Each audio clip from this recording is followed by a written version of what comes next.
For today's project, we're going to bury the drainage system for our sump pump and our downspouts. Right now they drain just outside of the garden, and you can see it's flooding the yard and destroying the grass.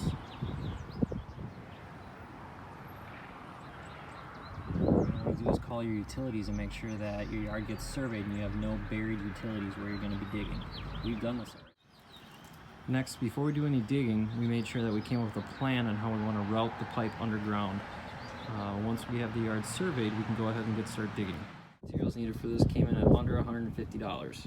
I got 100 foot of 4-inch corrugated tubing, 2 4-inch Y connectors, a 6-inch cleanout with an atrium cover, 2 4-inch downspout connections, a pop-up emitter, and a 90-degree elbow for the sump pump.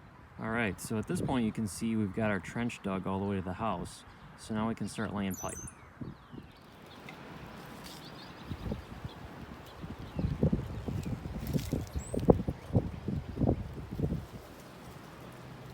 Now my discharge pipe for the sump pump is this long PVC tube. I'm going to cut that off and I'm going to put a 90-degree elbow on it to have it go right into the corrugated piping. Alright, now we got our pipe all laid down. We got a Y connection there. One goes to the downspout, one goes to our sump pump. Got another Y connection right there that goes to another downspout. There. We have a cleanout that I have an atrium cover to put on, and the rest of the pipe runs down along far away from the house.